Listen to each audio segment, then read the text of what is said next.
भरतपुर नामक छोटे से शहर में रघु और मीरा बोलकर एक पति पत्नी रहते हैं।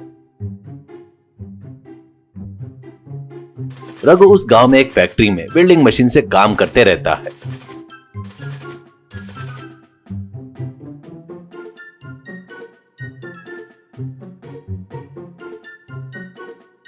मीरा घर में स्टोव पर ही जबरदस्त तंदूरी चिकन बनाने वाली लड़की थी।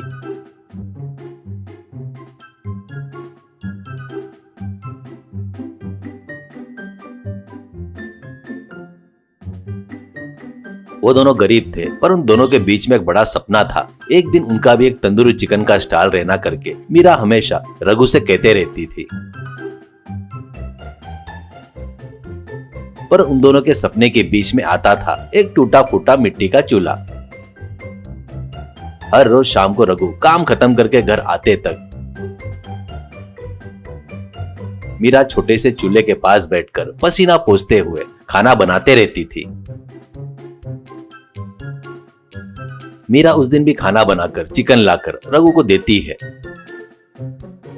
और मीना दुखी होते हुए, रघु देखो रघु, आग जलाते जलाते कम हो गई। इससे एक तरफ का चिकन बराबर नहीं पका और दूसरी तरफ का अच्छे से पक गया। मुझे समझ में नहीं आ रहा है। ऐसे कहते हुए दुखी होती है। तो रघु, अरे पगली, इतनी छोटी सी बात के लिए इतना दुखी क्यों होती हो? रुक जा, उस चूल्हे को ठीक करता हूँ।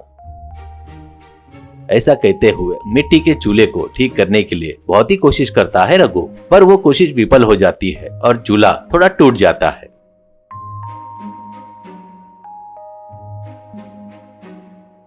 उससे मीरा दुखी होते हुए, अरे रघु छोड़ दो रघु, कोई बात नहीं। मैं क्या तो खाना बनाकर, क्या तो नाम कमाना किचन, कुछ तो कहते हैं ना रेस्टोरेंट जैसे करके बेमतलब में बड़े बड़े सपने देखकर तुमको परेशान कर रही हूँ। नहीं, अब इस चूल्हे को छोड़ दो, जो है उससे ही उसके ऊपर ही पका लूंगी बस। कहकर दुखी होती है। वो सुनकर रघु हाथ पकड़कर, क्या मीरा, इसके लिए इतना दुखी क्यों हो रही हो? कैसे भी तुम पकाए सो खाना अपनी जिंदगी के लिए, ठीक है ना? तुम उसमें बहुत अच्छा पकाती हो, सक्सेस हुआ तो इतनी तकलीफ नहीं होगी ना? तू दुखी मत हो, मैं कुछ तो भी करूंगा ना, ऐसा कहता है।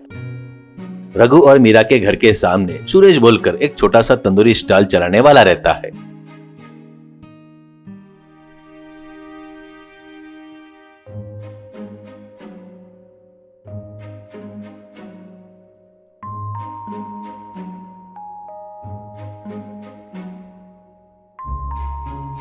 सुरेश के पास सब कुछ था, पर वह बहुत ही आलसी था। कभी क्या स्टॉल ओपन करके तंदूरी पकाता था।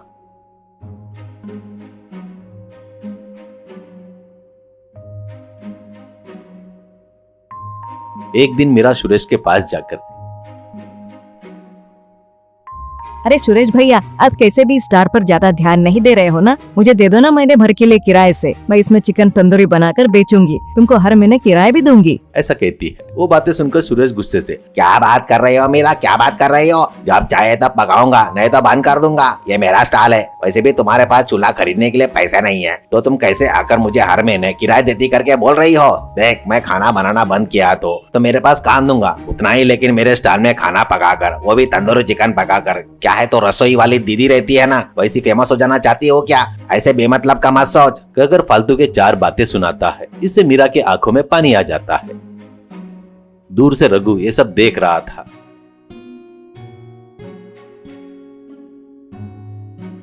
घर आने के बाद मीरा मायूस होकर बैठ जाती है।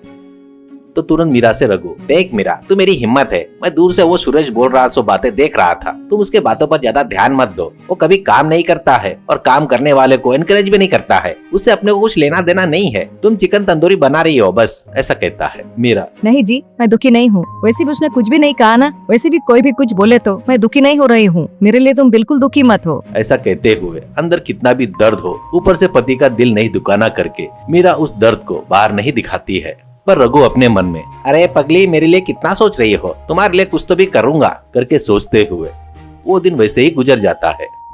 रवि फैक्ट्री में काम कर रहा था, पर रवि का मन पूरा तंदूरी चिकन अपनी पत्नी से कैसे भी बनवाना है करके, कुछ तो भी करके अपनी पत्नी की मदद करना है करके सोच रहा था। रघु अपने मन में, मीरा की आंखों में मैंने पानी देखा। उसने मुझे आज तक कुछ भी नहीं मांगा, पर फैक्ट्री का काम भी उतना ही है। ये लोग तनख्वाह भी बराबर नहीं देते हैं। तो स्टोव तंदूरी बनाना बोले तो, व्हील तो सब खरीदना बोले तो पैसे चाहिए ना। कैसे करूँ, क्या करूँ, सोचने लगता है। तब उसके मन में एक विचार आता है और तुरंत रघु, अरे हाँ यार, तंदूरी बोले तो इस वेल्डिंग मशीन की मदद से तंदूरी चिकन बना सकता हूँ ना करके सोचता है।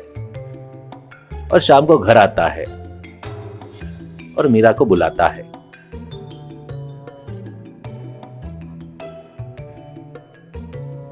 मीरा अरे क्या है जी, क्यों इतने जोर से बुलाए, क्या हुआ आज? करके पूछती है तो रघु, तुम कभी भी मैरिनेट करके सब मिलाकर चिकन तंदूरी रखती हो ना, वो एक बार लेकर आओ ना, ऐसा कहता है। तो मीरा, वो 2 पीस ही है जी, स्टोर टूट गया ना, मैंने अपने खाने के लिए ऐसे कोले पर भूनते हुए बनाती हूँ, मिलाकर रखी हूँ, बनाई नहीं अभी तक। ऐसा कहती है। तो वो बातें सुनकर रघु, मेरे पास वो कच्चा चिकन लेकर आ, ऐसा कहता है। ठीक है करके लाकर देती है मीरा। तो मीरा के सामने ही वो देखते हुए वेल्डिंग से जबरदस्त चिकन तंदूरी बनाता है रघु।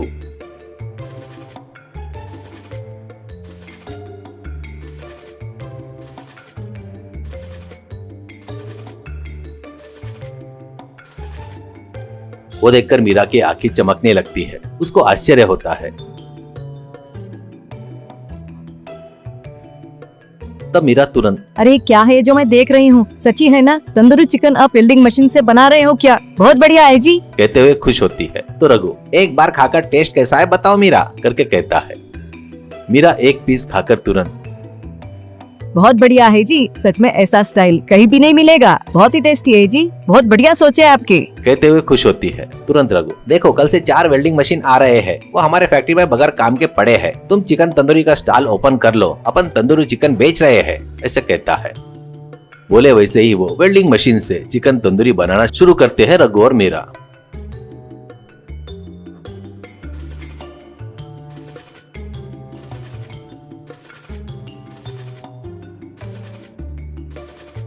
तो ये सब सुरेश को पता चल जाता है। सुरेश तुरंत वहां पर आए एक कस्टमर बुजुर्ग से, अरे देखो चाचा, मैं कैसे पकाता हूँ, ओवन में या ग्रिल में बनाता हूँ, पर वो लोग उस वेल्डिंग मशीन से पका रहे हैं, उस वेल्डिंग मशीन से कुछ हुआ तो आपके सेहत का क्या होगा, ऐसा कहता है। तो बुजुर्ग, देखो सुरेश यार, तुम अमावस्या पूर्णिमा को अपना स्टॉल ओपन करते हो, तेरे को क्या करना है उनसे, वैसे भी वेल्डिंग मशीन से क्या होगा, मैंने खाया है, बहुत ही टेस्टी है, तू काम नहीं किया तो कुछ नहीं होगा, पर बाजू वाले के काम को खराब मत कर, कहते हुए बहुत खरी कुटी सुनाता है सुरेश को वो बुजुर्ग। ये सब मीरा और रघु देखकर हंसने लगते हैं। तो सुरेश गुस्से से वहां से चला जाता है।